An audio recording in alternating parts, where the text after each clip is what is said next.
Cold personality कैसे बनाएं? B काम एंड अनबॉदर्ड। क्या आपने कभी नोटिस किया है कि सेम सिचुएशन में दो लोग होते हैं, दोनों को सेम इंसल्ट मिला, दोनों को सेम रिजेक्शन फेस करनी पड़ी, लेकिन एक बंदा बिल्कुल अनफेज्ड है, काम है, कंपोज्ड है, जैसे कुछ हुआ ही नहीं, जबकि दूसरा बंदा कंप्लीटली डिस्टर्ब्ड हो गया, डिफेंसिव हो गया, रात भर सो नहीं पाया उस एक इंसिडेंट के बारे में सोचते हुए। मैं आपको कबीर और करण की कहानी सुनाता हूं। दोनों 30 साल के, दोनों सेम आईटी कंपनी में काम करते थे। ऑफिस में एक दिन एक मीटिंग हुई जहां बॉस ने कबीर की रीसेंट प्रोजेक्ट की परफॉर्मेंस को पब्लिकली क्रिटिसाइज किया, और वो भी थोड़ा हार्श टोन में। सारे कॉलीग सामने थे, कुछ लोग तो सीक्रेटली एंजॉय भी कर रहे थे कि देखो कबीर की कैसे लगी। लेकिन कबीर का रिएक्शन बिल्कुल स्टोइक, बिल्कुल अनबॉदर्ड। उसने कामली सुन लिया, एक सिंपल प्रोफेशनल रिस्पॉन्स दिया, I understand your concerns. I'll review this and come back with improvements. और मीटिंग के बाद नॉर्मली अपना काम कंटिन्यू किया। No drama, no emotional outburst, no defensive justifications. और इंटरेस्टिंग बात ये थी कि ये कोल्ड कंपोज्ड रिस्पॉन्स ने एक्चुअली उसकी बॉस और कॉलीग्स की नजर में उसकी रिस्पेक्ट और बढ़ा दी, क्योंकि उन्होंने देखा कि ये बंदा इमोशनली मैच्योर है, प्रोफेशनल है, छोटी चीजों से डिस्टर्ब नहीं होता। दूसरी तरफ करण था, जिसको सिमिलर सिचुएशन फेस करनी पड़ी एक अलग मीटिंग में। जब उसका प्रोजेक्ट क्रिटिसाइज हुआ तो उसने तुरंत डिफेंसिव होकर 10 मिनट जस्टिफाई करना शुरू कर दिया, एक्सप्लेन करना शुरू कर दिया अपने डिसीजंस को, थोड़ा इमोशनल भी हो गया, और मीटिंग के बाद भी पूरा दिन स्ट्रेस्ड रहता रहा, कॉलीग से सिंपैथी ढूंढता रहा। देखो बॉस ने कैसे बोला, फेयर नहीं था, मैंने इतनी मेहनत की थी। और इस इमोशनल रिएक्टिव बिहेवियर से एक्चुअली उसकी इमेज वीक बन गई। लोग सोचने लगी कि ये बंदा प्रेशर हैंडल नहीं कर सकता, इमोशनली इमेच्योर है। और अगर आप भी कभी ये फील करते हो कि आप बहुत इजीली डिस्टर्ब्ड हो जाते हो, हर बात पे इमोशनली रिएक्ट कर देते हो, दूसरों की ओपिनियंस और बिहेवियर्स आपके मूड को कंट्रोल करते हैं, अगर आप चाहते हो कि आप भी वो कूल, काम, अनबॉदर्ड पर्सनैलिटी डेवलप कर सकें जहां कोई भी आपको इजीली अफेक्ट नहीं कर सकता, तो ये वीडियो लिटरली आपकी पर्सनैलिटी और लाइफ ट्रांसफॉर्म कर सकता है। क्योंकि आज हम डिकोड करेंगे कोल्ड पर्सनैलिटी की असली साइकोलॉजी और एक प्रैक्टिकल सिस्टम जो आपको इमोशनली और सोशली पावरफुल बना देगा। और सबसे इंपॉर्टेंट बात यह है कि ये कोई फेक स्टोइसिज्म नहीं है जहां आप इमोशंस को सप्रेस कर रहे हो, या टॉक्सिक मैस्कुलिनिटी है जहां आप एपैथी दिखा रहे हो। ये एक्चुअल साइकोलॉजिकल मैच्योरिटी है जहां आप कॉन्शियसली चूज करते हो कि कब रिएक्ट करना है और कब अनबॉदर्ड रहना है। आप अपनी इमोशनल एनर्जी को कंट्रोल करते हो, वेस्ट नहीं करते, और आप दूसरों के एक्शन से अपनी पीस कॉम्प्रोमाइज नहीं करते। लेकिन अगर आप इन चीजों को साइंस की तरह समझ लो तो कोई भी आपको इजीली इमोशनली मैनिपुलेट नहीं कर सकता, कोई भी आपका मेंटल पीस डिस्टर्ब नहीं कर सकता, और आप अपनी लाइफ के ट्रू मास्टर बन जाते हो, स्लेव नहीं। इस वीडियो में मैं आपको सिंपल हिंदी इंग्लिश मिक्स में कोल्ड पर्सनालिटी साइकोलॉजी के 6 इतने पावरफुल आइडियाज दूंगा जो आपको मेंटल डिटैचमेंट डेवलप करने में, इमोशनल कंट्रोल पाने में और एक पावरफुल अनबॉदर्ड प्रेजेंस क्रिएट करने में हेल्प करेंगे। और हाँ, छोटा सा रिक्वेस्ट है दोस्तों, AI आर्यन चैनल मोनेटाइजेशन के बहुत क्लोज है, और यार सच बताऊं तो आप व्हाट्सएप पे मीम्स फ्री में फॉरवर्ड करते हो, इंस्टाग्राम पे रैंडम रील्स शेयर करते हो, यहाँ सिर्फ एक रेड बटन दबाना है जो बिल्कुल फ्री है। प्लीज सब्सक्राइब कर दो, it helps us a lot and motivates us to bring और ज्यादा डीप साइकोलॉजी और सेल्फ मास्टरी वाला कंटेंट आपके लिए। और एक बहुत इंपॉर्टेंट चीज, प्लीज इस वीडियो को लाइक कर दो और हाइप कर दो, क्योंकि इससे YouTube को पता चलता है कि ये वीडियो रियली हेल्पफुल है, और फिर वो इसे और लोगों तक पुश करता है जो शायद अभी इमोशनल रिएक्टिविटी और पीपल प्लीजिंग की प्रॉब्लम से स्ट्रगल कर रहे हैं, और उन्हें ये नॉलेज सबसे ज्यादा जरूरत है, जो शायद डेली बेसिस पे इमोशनली एग्जॉस्टेड हो जाते हैं दूसरों की ओपिनियंस और बिहेवियर से। आज हम साइकोलॉजी, स्टोइक फिलॉसफी और डार्क साइकोलॉजी के थ्रू 6 बड़े आइडियाज कवर करेंगे जो आपको कोल्ड पर्सनैलिटी डेवलप करने में हेल्प करेंगे। पहला है स्ट्रेटेजिक इमोशनल डिटैचमेंट, यानी the art of caring less about unnecessary things, जहां हम समझेंगे कि सिलेक्टिव इंडिफरेंस कैसे प्रैक्टिस करें। दूसरा है द पावर ऑफ साइलेंस, यानी स्टॉप ओवर एक्सप्लेनिंग योरसेल्फ, जहां देखेंगे कि वर्ड्स को कंजर्व करना और मिस्ट्री मेंटेन करना आपको पावरफुल कैसे बनाता है। तीसरा है रिएक्शन कंट्रोल, यानी द स्टोइक पॉज टेक्निक, जहां समझेंगे कि स्टिम्युलाई और रिस्पॉन्स के बीच का गैप कैसे यूज करें। चौथा है आउटकम इंडिपेंडेंस, यानी detachment from results and opinions, जहां देखेंगे कि एक्सपेक्टेशन से फ्री होना इनर पीस कैसे क्रिएट करता है। पांचवा है सेल्फ सफिशिएंसी माइंडसेट, यानी द आइलैंड मेंटालिटी, जहां समझेंगे कि इमोशनली सेल्फ रिलायंट कैसे बने। और छठा सबसे पावरफुल है आइडेंटिटी ट्रांसफॉर्मेशन, यानी from people pleaser to self respecting individual, जहां हम देखेंगे कि अपनी फंडामेंटल आइडेंटिटी को कैसे शिफ्ट करें। हर पॉइंट के साथ आपको मिलेगा clear psychological explanation, real Indian context examples जो आप डेली लाइफ में इंप्लीमेंट कर सकते हो और एक इमीडिएट एक्शन स्टेप जो आज से ही प्रैक्टिस कर सकते हो। लास्ट वाला पॉइंट सबसे ज्यादा अनकंफर्टेबल होगा लेकिन सबसे ज्यादा ट्रांसफॉर्मेटिव भी, क्योंकि वहीं से आपका वीक रिएक्टिव पर्सनालिटी खत्म होगा और स्ट्रॉन्ग अनबॉदर्ड पर्सनालिटी शुरू होगी। तो एंड तक जरूर देखना, क्योंकि अगर आप बीच में छोड़ दोगे तो इनकम्प्लीट नॉलेज गलत डायरेक्शन में ले जा सकती है। चलो शुरू करते हैं पहले आइडिया से, और ये है स्ट्रेटेजिक इमोशनल डिटैचमेंट, यानी the art of caring less about unnecessary things. Mark Manson अपनी famous book the subtle art of not giving a fuck में कहते हैं कि the desire for more positive experience is itself a negative experience, and paradoxically the acceptance of one's negative experience is itself a positive experience. मतलब जितना ज्यादा आप हर चीज के बारे में केयर करोगे, हर ओपिनियन को सीरियसली लोगे, हर सिचुएशन को पर्सनली लोगे, उतना ज्यादा आप मेंटली एग्जॉस्टेड और इमोशनली ड्रेन रहोगे। ये लाइन सुनने में सिंपल लगती है, ऑलमोस्ट ऑब्वियस लगती है, लेकिन अगर आप इसको डीपली इंप्लीमेंट कर लिए तो लिटरली आप मेंटली अनशेकेबल बन सकते हो। देखो दोस्तों, कोल्ड पर्सनालिटी का मतलब हार्टलेस होना नहीं है, साइकोपैथ बनना नहीं है। इसका मतलब है सिलेक्टिव इंडिफरेंस प्रैक्टिस करना, मतलब कॉन्शियसली डिसाइड करना कि मैं किस चीज के बारे में डीपली केयर करूंगा और कौन सी चीजें मेरी इमोशनल एनर्जी के लायक नहीं है। साइकोलॉजी कहती है कि हमारी इमोशनल एनर्जी लिमिटेड है। अगर आप हर छोटी चीज पे रिएक्ट करोगे, हर ओपिनियन से अफेक्टेड होगे, तो वो एनर्जी वेस्ट हो जाएगी, और जब एक्चुअली इंपॉर्टेंट चीजें आएंगी तब आपके पास एनर्जी ही नहीं बचेगी। प्रैक्टिकल इंडियन कॉन्टेक्स्ट में सोचो, आप सोशल मीडिया पे एक्टिव हो और किसी रैंडम पर्सन ने आपकी फोटो पे एक नेगेटिव कमेंट कर दिया। नॉर्मल रिएक्टिव पर्सन क्या करेगा?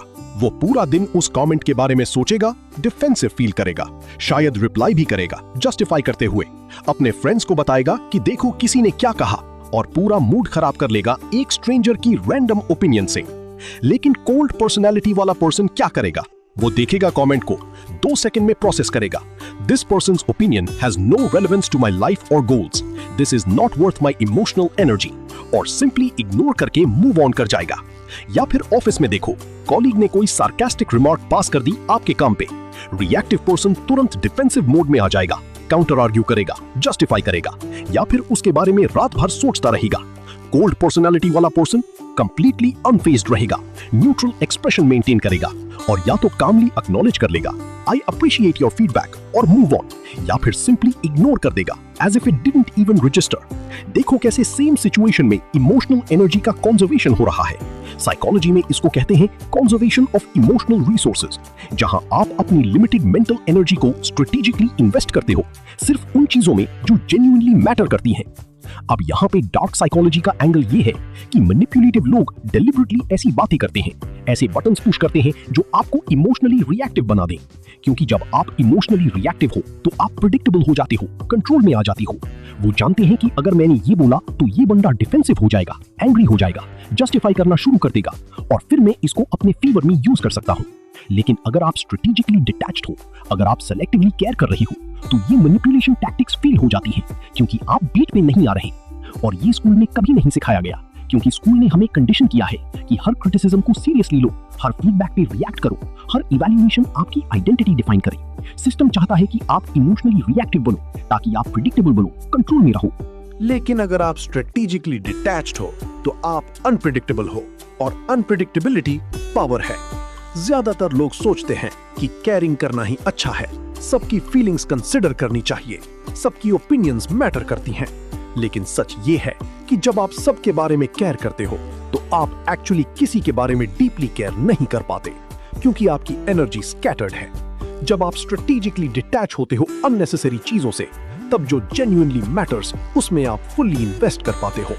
तो जब भी कोई सिचुएशन आए जो आपको इमोशनली डिस्टर्ब कर रही हो, जब भी कोई ओपिनियन या कमेंट आपको इफेक्ट कर रहा हो, याद रखो ये simple question, will this matter to me 1 year from now? Is this worth my emotional energy? अगर आंसर ना है तो कॉन्शियसली डिटैच हो जाओ। आज से ये प्रैक्टिस शुरू करो। हर दिन 3 सिचुएशंस आइडेंटिफाई करो जहां आप अननेसेसरीली इमोशनली इन्वेस्ट हो रहे थे, और कॉन्शियसली डिसाइड करो, this is not worth my peace. एक नोटबुक में लिखो, I choose where to invest my emotional energy. I will not waste it on things and people that don't add value to my life. जब आप ये practice consistently करोगे 2-3 हफ्ते तक, तो आपका ब्रेन नया पैटर्न डेवलप करेगा, जहां ऑटोमेटिक फिल्टरिंग होने लगेगा कि क्या इंपॉर्टेंट है और क्या नहीं। अगर ये पॉइंट आपको रेजोनेट करता है, अगर आपने कभी फील किया है कि आप हर चीज के बारे में ज्यादा केयर करते हो और इसलिए एग्जॉस्टेड रहते हो, तो कमेंट में सिर्फ लिखो आई चूज माई बैटल्स, ताकि ये एफर्मेशन आपके सबकॉन्शियस में बैठ जाए। चलो अब चलते हैं दूसरे आइडिया पर, जहां चीजें और इंटरेस्टिंग हो जाती हैं, और ये है द पावर ऑफ साइलेंस, यानी stop over explaining yourself. Robert Greene अपनी book the 48 laws of power में कहते हैं कि When you are trying to impress people with words, the more you say, the more common you appear, and the less in control. Even if you are saying something banal, it will seem original if you make it vague, open-ended, and sphinx-like. Powerful people impress and intimidate by saying less.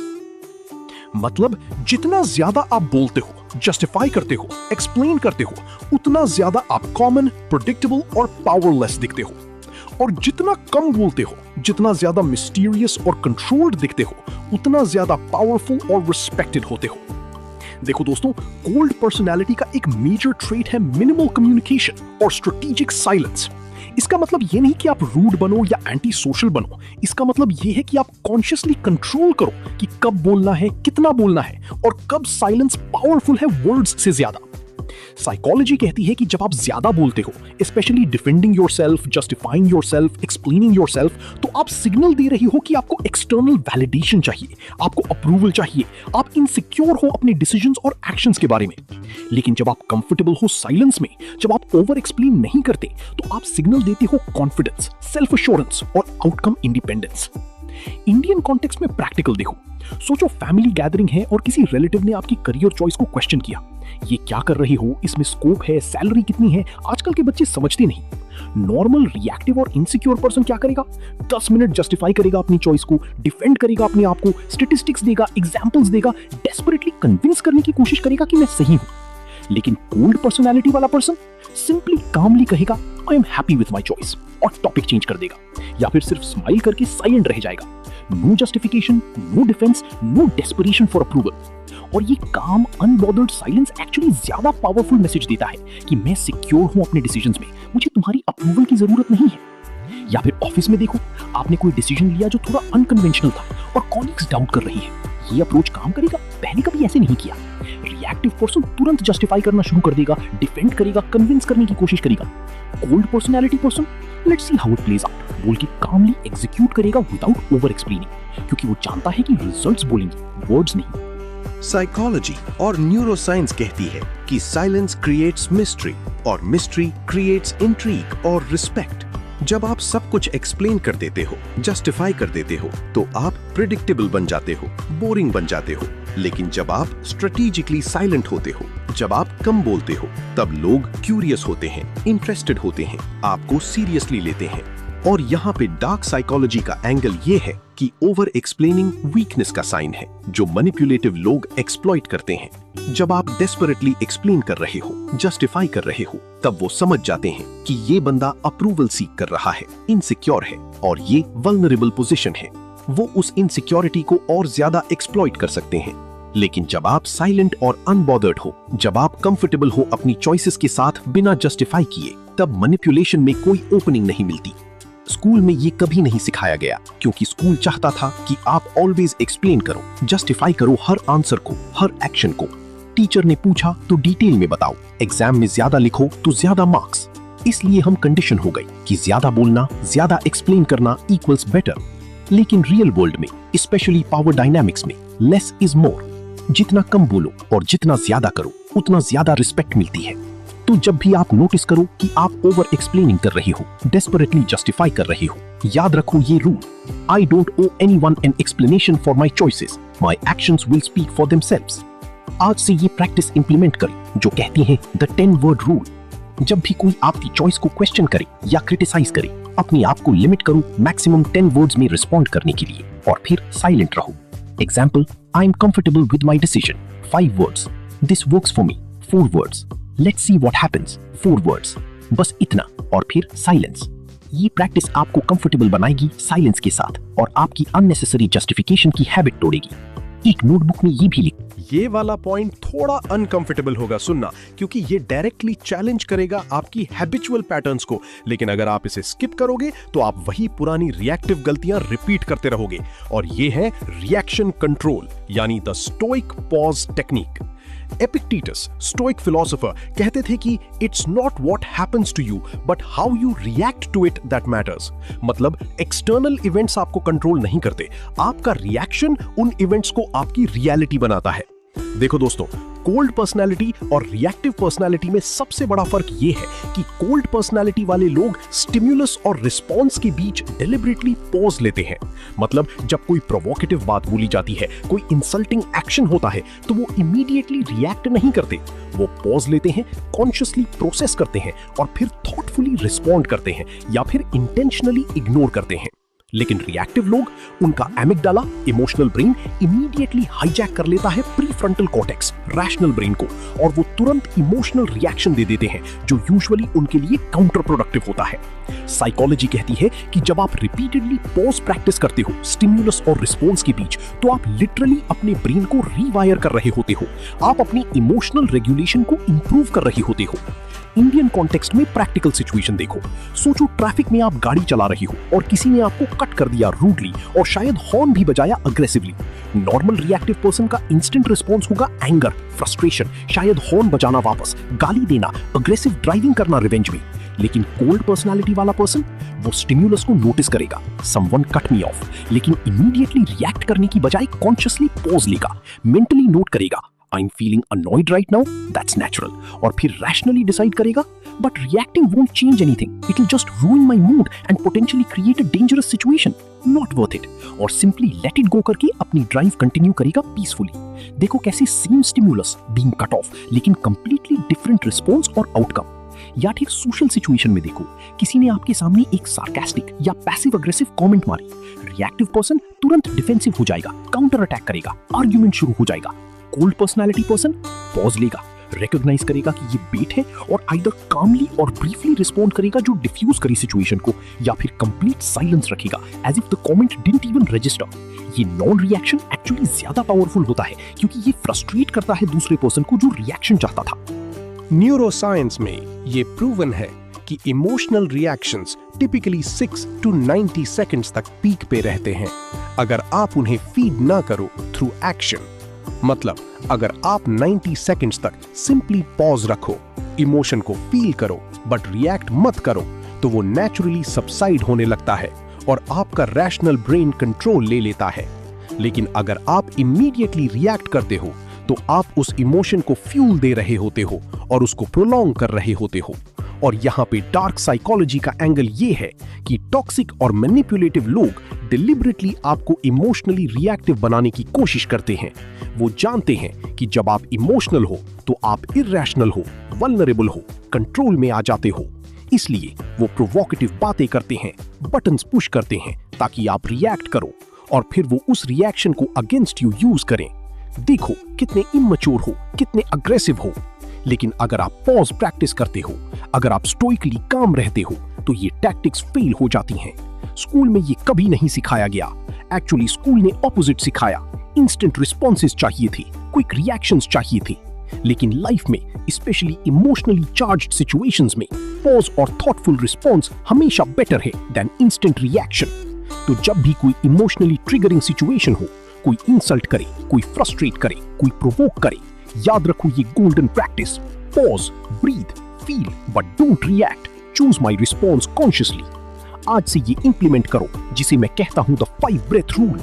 जब भी कोई strong emotional trigger हो, anger, frustration, hurt, तुरंत react करने की बजाय consciously 5 deep breaths लो। हर ब्रेथ के साथ मेंटली काउंट करो। उस 5 ब्रेथ ड्यूरेशन में सिंपली ऑब्जर्व करो अपने इमोशन को without judgement. I am feeling angry, that's okay, I won't react from this anger. 5 breaths के बाद आपका रैशनल ब्रेन एंगेज हो जाएगा और आप डिसाइड कर पाओगे कि रिस्पॉन्ड करना है या इग्नोर करना है। एक नोटबुक में ये लिखो और डेली पढ़ो: Between stimulus and response, I have a choice. I will not be a slave to my emotions. I will pause, process, and then respond with intention. रोज सिर्फ 2 मिनट विजुअलाइज करो एक सिनेरियो। अगला point सुन के आप थोड़ा shock हो सकते हो, क्योंकि ये चैलेंज करेगा सोसाइटल कंडीशनिंग को, लेकिन ये मेरी फेवरेट लर्निंग है कोल्ड पर्सनालिटी साइकोलॉजी से, और ये है आउटकम इंडिपेंडेंस, यानी detachment from results and opinions. Buddha ने कहा था कि the root of suffering is attachment, मतलब सफरिंग का सबसे बड़ा सोर्स है attachment. Attachment to outcomes, attachment to others opinions, attachment to specific results.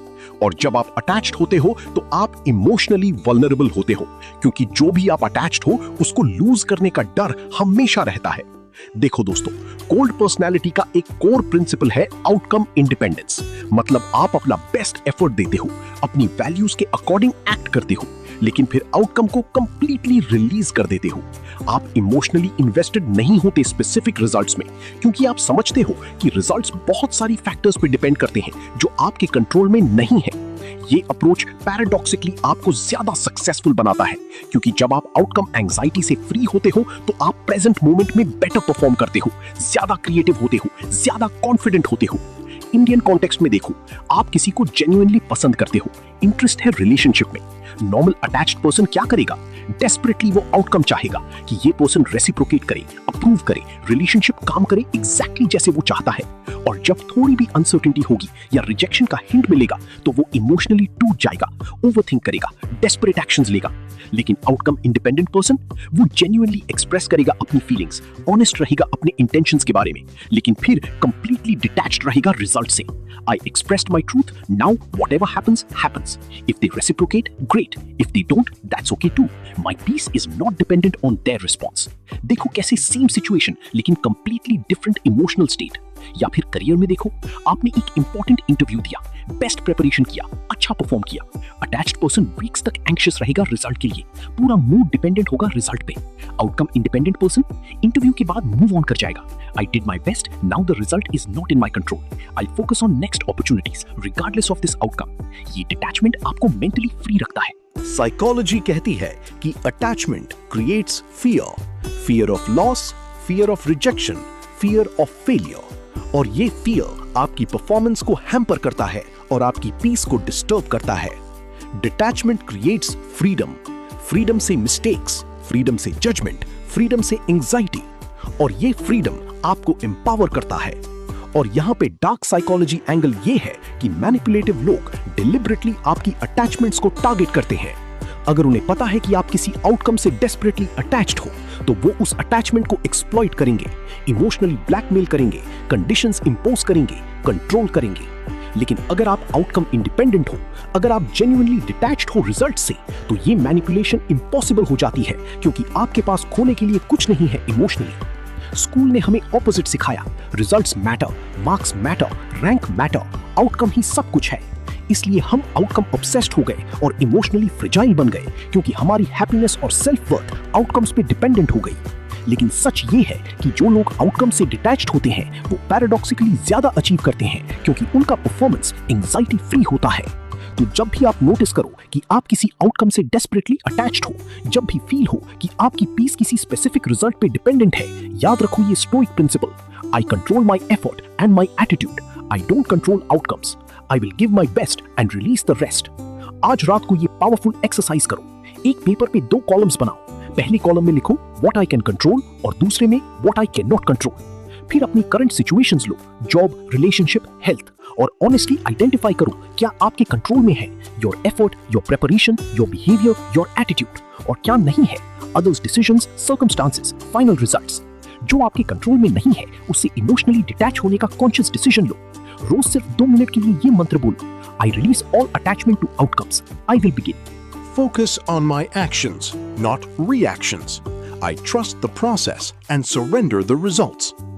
Initially ये अननेचुरल लगेगा क्योंकि ये years की कंडीशनिंग के अगेंस्ट है, लेकिन जब आप प्रैक्टिस करोगे कंसिस्टेंटली तो एक प्रोफाउंड पीस और फ्रीडम महसूस होगी। कमेंट में लिखो आई रिलीज आउटकम्स अगर ये फिलॉसफी आपको सेंसिबल लगती है।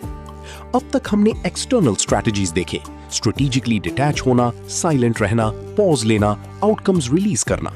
अब आता है सबसे इंटरनल और सबसे क्रिटिकल हिस्सा, और ये है सेल्फ सफिशिएंसी माइंडसेट, यानी the island mentality. Ralph Waldo Emerson ने लिखा था, What lies behind us and what lies before us are tiny matters compared to what lies within us. मतलब जो आपके अंदर है वो आपकी सबसे बड़ी स्ट्रेंथ है।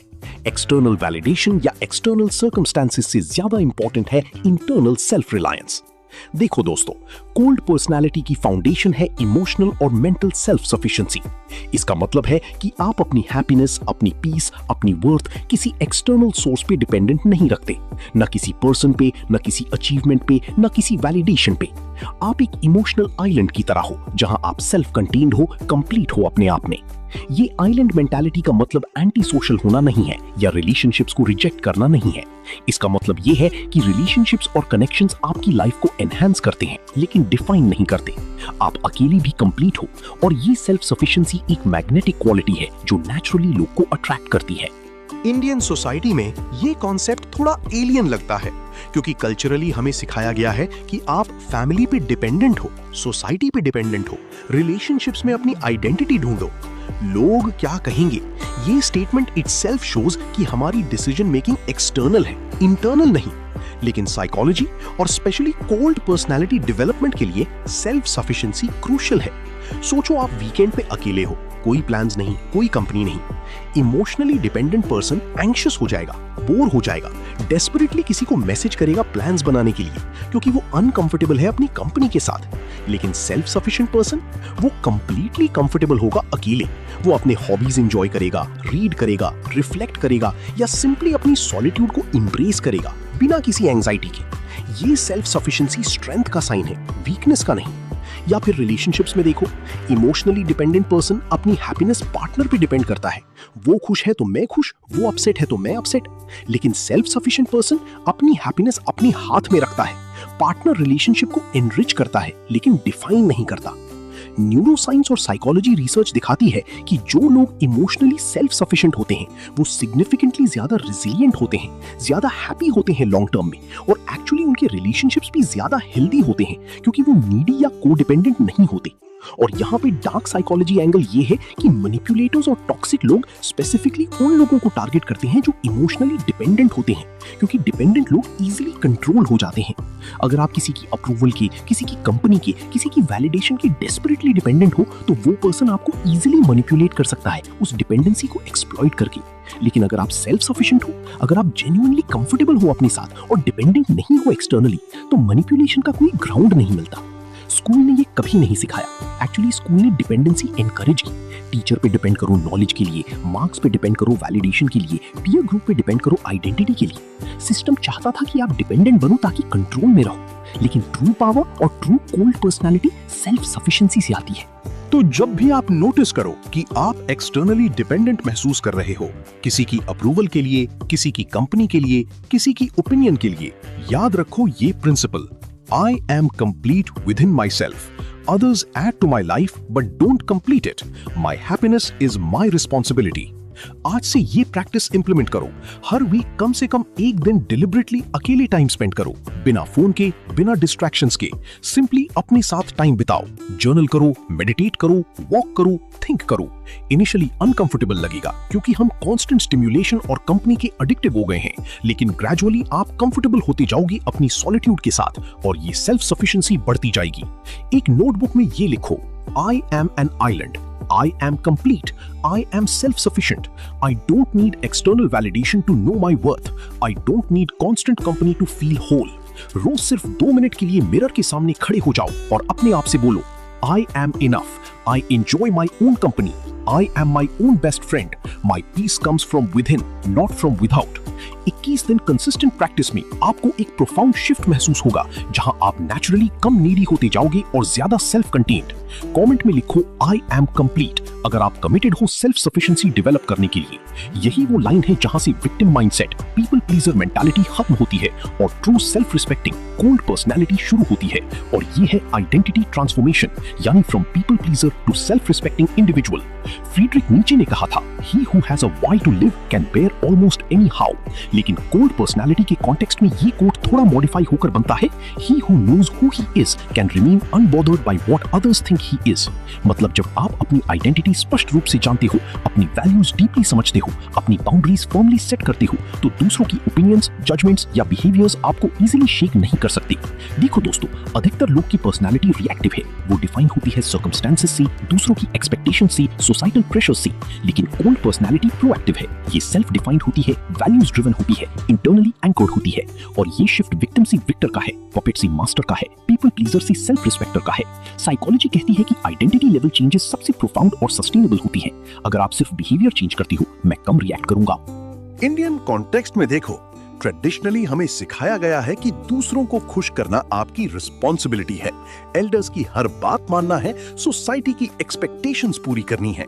ये पीपल प्लीजिंग आइडेंटिटी है, जहां आप कॉन्स्टेंटली अपने आप को मोल्ड कर रहे हो दूसरों की एक्सपेक्टेशंस के अकॉर्डिंग। और इस प्रोसेस में आप अपनी ऑथेंटिसिटी खो देते हो, अपनी बाउंड्रीज खो देते हो और इवेंचुअली अपनी सेल्फ रिस्पेक्ट खो देते हो। सोचो, आप किसी पार्टी में हो और आप एक्चुअली घर जाना चाहते हो क्योंकि टायर्ड हो, लेकिन लोग इंसिस्ट कर रहे हैं रुकने के लिए। पीपल प्लीजर आइडेंटिटी, चलो थोड़ी देर और रुक जाता हूं, लोग क्या सोचेंगे अगर मैं अब चला गया, शायद ऑफेंड हो जाएं। और फिर फोर्सफुली रुकना और इंटरनली रिजेंटफुल फील करना। Self respecting cold personality identity, thank you for having me but I need to leave now, I had a good time. और कामली चले जाना बिना गिल्ट के, बिना ओवर एक्सप्लेनेशन के। देखो कैसे सेम सिचुएशन लेकिन कंप्लीटली डिफरेंट रिस्पॉन्स, क्योंकि अंडरलाइन आइडेंटिटी अलग है। या फिर प्रोफेशनल कॉन्टेक्स्ट में बॉस ने वीकेंड पे काम करने को बोला जो आपकी जॉब डिस्क्रिप्शन में नहीं है और आपकी पर्सनल प्लान्स हैं। पीपल प्लीजर, जी हाँ कर दूंगा, और अपनी बाउंड्री सैक्रिफाइस करना और इंटरनली फ्रस्ट्रेटेड रहना। Self respecting person, I have prior commitments this weekend but I can tackle this first thing Monday morning, और फर्मली बाउंड्री सेट करना। साइकोलॉजी रिसर्च प्रूव करती है कि जो लोग सेल्फ रिस्पेक्टिंग और बाउंड्री ड्रिवन होते हैं वो ड्रामेटिकली ज्यादा सक्सेसफुल, हैप्पी और मेंटली हेल्थी होते हैं कंपेयर टू पीपल प्लीजर्स। क्योंकि जब आप अपनी सेल्फ रिस्पेक्ट प्रायोरिटाइज करते हो तो एक्चुअली लोग आपको ज्यादा रिस्पेक्ट देते हैं। इट्स काउंटर इंट्यूटिव लेकिन ट्रू। और यहाँ पे डार्क साइकोलॉजी का फाइनल एंगल ये है कि entire system, family system, education system, corporate system, सब डिजाइंड है आपको पीपल प्लीजर बनाने के लिए, ओबीडिएंट बनाने के लिए, कंप्लाइंट बनाने के लिए। क्योंकि पीपल प्लीजर्स प्रेडिक्टेबल होते हैं, कंट्रोल में रहते हैं, इजीली मैनिपुलेट हो जाते हैं। अगर तुम ऐसा नहीं करोगे तो लोग क्या कहेंगे, ये इमोशनल ब्लैकमेल है जो आपको। अगर आप सिर्फ ये 6 प्रिंसिपल्स फॉलो कर लो और सिंसियरली प्रैक्टिस करो डेली, तो धीरे धीरे आपकी पूरी पर्सनैलिटी ट्रांसफॉर्म हो जाएगी। ऑफिस में क्रिटिसिज्म और ऑफिस पॉलिटिक्स आपको डिस्टर्ब नहीं करेंगे, आप स्टोइकली डील करोगे। रिलेशनशिप्स में ड्रामा और इमोशनल मैनिपुलेशन से आप अनबॉदर्ड रहोगे क्योंकि आपकी पीस इंटरनल होगी। सोशल सिचुएशंस में जजमेंट्स और ओपिनियंस आपको अफेक्ट नहीं करेंगे क्योंकि आप आउटकम इंडिपेंडेंट होगे। डेली फ्रस्ट्रेशंस और प्रोवोकेशन से आप रिएक्टिव नहीं होगे, आप पॉज लेकर कॉन्शियसली रिस्पॉन्ड करोगे। क्योंकि ultimately cold personality external performance नहीं है, वो इंटरनल स्टेट है। जब आप इंटरनली काम हो, सेल्फ सफिशिएंट हो, वैल्यू ड्रिवन हो, आउटकम इंडिपेंडेंट हो, तब नेचुरली आपकी एक्सटर्नल बिहेवियर कोल्ड और अनबॉदर्ड दिखती है। आप सिर्फ अपनी जॉब टाइटल नहीं हो, सिर्फ अपनी रिलेशनशिप्स नहीं हो, सिर्फ दूसरों की एक्सपेक्टेशंस का प्रोडक्ट नहीं हो, आप अपनी स्टोरी के मेन कैरेक्टर हो जो कॉन्शियसली अपनी पर्सनालिटी डिजाइन करता है, रिएक्टिवली नहीं। अब आपसे मेरी 3 चीजें हैं जो कमेंट में जरूर बताना। पहली बात, इन 6 आइडियाज में से कौन सा आपके दिमाग में सबसे ज्यादा इंपैक्टफुल लगा? क्या वो स्ट्रेटेजिक डिटैचमेंट था, या पावर ऑफ साइलेंस, या रिएक्शन कंट्रोल, या आउटकम इंडिपेंडेंस, या सेल्फ सफिशिएंसी, या आइडेंटिटी शिफ्ट?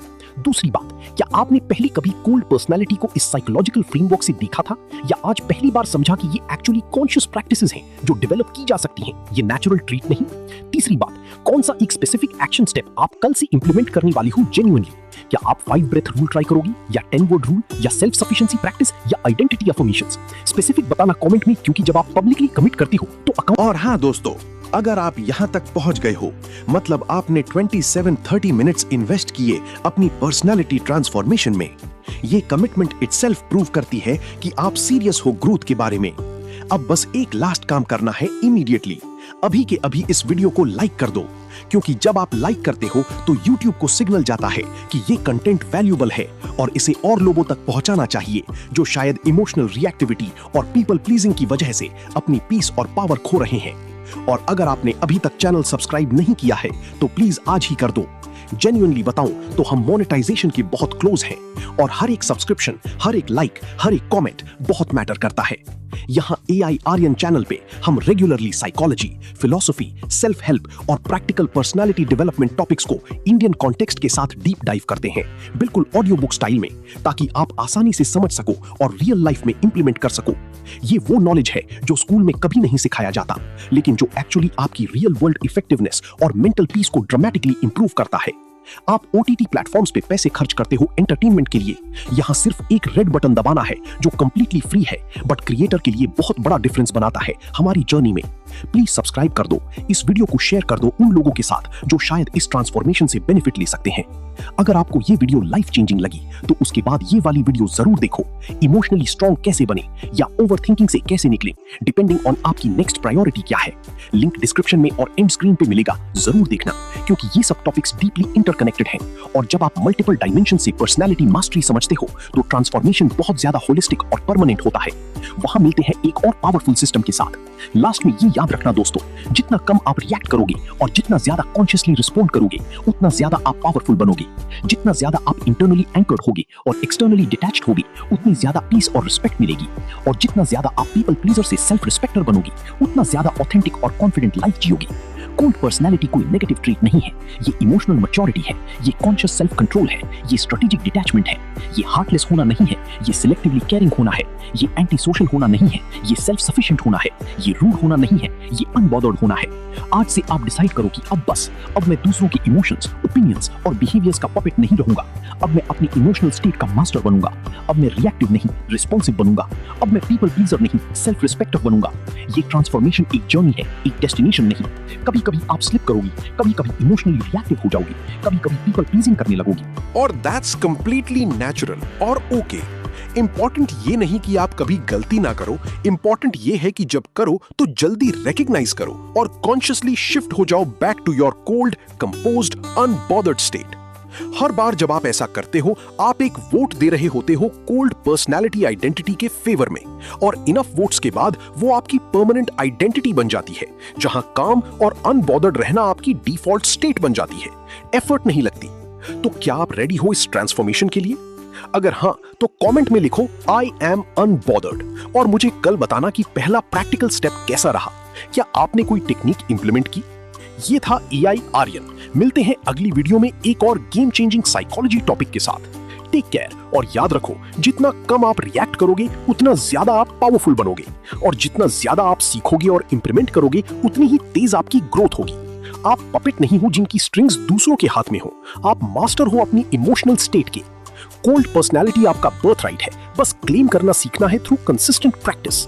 सिस्टम बन जाओ, स्लीव मत बनो। चलो फिर अगली वीडियो में मिलते हैं, तब तक कीप लर्निंग, कीप ग्रोइंग और सबसे important, keep becoming colder, calmer and more unbothered every single day.